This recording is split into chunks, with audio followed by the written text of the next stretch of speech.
राधे कृष्णा। जय श्री हरि। गॉड की दीवानी चैनल में आप सभी का स्वागत है। दोस्तों, आज मैं पुत्रदा एकादशी यानी कि पौष एकादशी के विषय में कुछ खास बातें लेके आई हूँ। आज यानी कि 10 जनवरी दिन शुक्रवार को पौष एकादशी मनाई जा रही है। इस एकादशी के विषय में हमें कुछ बातों का ध्यान रखना बहुत ही आवश्यक है, जिससे हमारा व्रत सफल और शुभ फलदायी हो। दोस्तों, आज के दिन हमें सात्विक भोजन करना चाहिए, अन्न ग्रहण नहीं करनी चाहिए और जो उपवास नहीं रखा हो उसे आज के दिन चावल कभी नहीं खाना चाहिए। आज के दिन चावल हमें खाना नहीं चाहिए। दोस्तों, इस एकादशी को पुत्रदा एकादशी क्यों बोलते हैं? यह एकादशी के नाम से ही पता चलता है कि यह संतान सुख देने वाला होता है और इस दिन श्री हरि विष्णु की पूजा आराधना करनी चाहिए। चलिए दोस्तों, आज हम पुत्रदा एकादशी व्रत की कथा विस्तार से जानते हैं। एक बार युधिष्ठिर ने कहा कि प्रभु, पुत्रदा एकादशी का क्या महत्व है और यह क्यों करना चाहिए और इसका नाम क्यों पड़ा, हमें विस्तार से बताइए। ये बात युधिष्ठिर महाराज भगवान कृष्ण से पूछ रहे हैं। श्री कृष्ण ने युधिष्ठिर से कहा, एक बार स्वर्ग लोक के नंदनवन में राजा गुणधर्म और उसकी पत्नी वचनवती निवास करते थे। दोनों का बहुत बड़ा दुख था क्योंकि उनकी कोई संतान नहीं थी। वह हमेशा उदास रहते थे और दुखी रहते थे। राजा और रानी ने कई वर्षों तक संतान प्राप्ति के लिए भगवान की पूजा आराधना की, सच्चे मन से उनकी सेवा की, लेकिन कोई उपाय सफल नहीं हो पाया। तब एक दिन भगवान श्री कृष्ण ने उन्हें पुत्रदा एकादशी का व्रत करने की सलाह दी।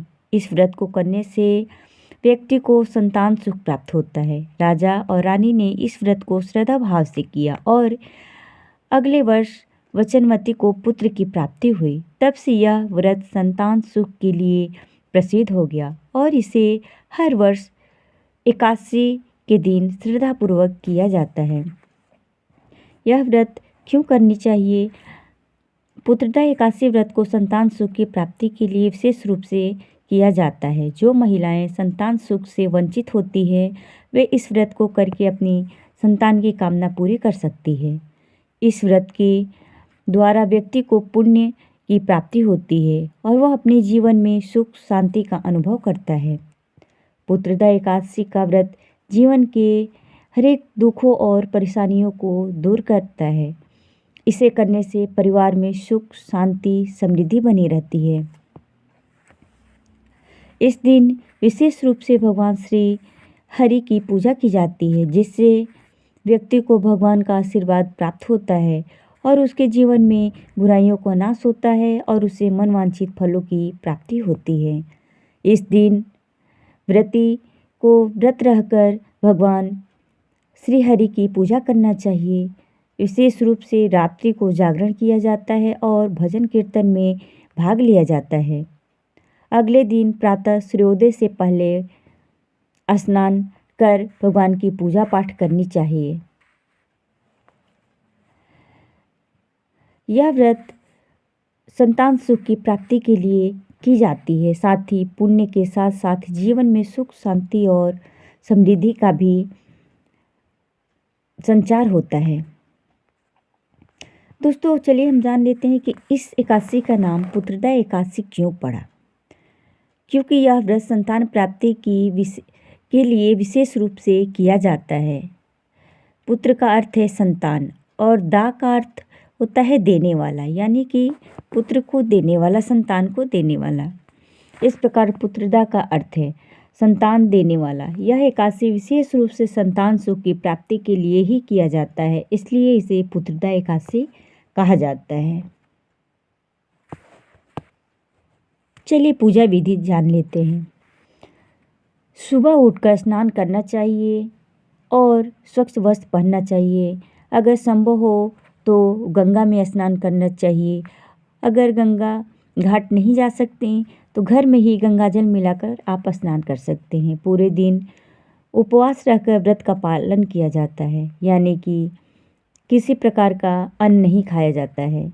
इस दिन विशेष रूप से भगवान श्री कृष्ण की पूजा की जाती है, श्री हरि की पूजा की जाती है। पूजा में दीपक, धूप, नैवेद्य, फल फूल अर्पित किए जाते हैं। भगवान श्री हरि का मंत्र जपा जाता है। रात्रि को भगवान श्री हरि के भजन कीर्तन में भाग लिया जाता है और जागरण करने से व्रती का पुण्य भी बढ़ता है। पूजा के दौरान व्रती को भगवान श्री हरि से संतान सुख की प्राप्ति के लिए प्रार्थना करनी चाहिए। विशेष रूप से संतान के सुख, स्वास्थ्य और समृद्धि की कामना करनी चाहिए।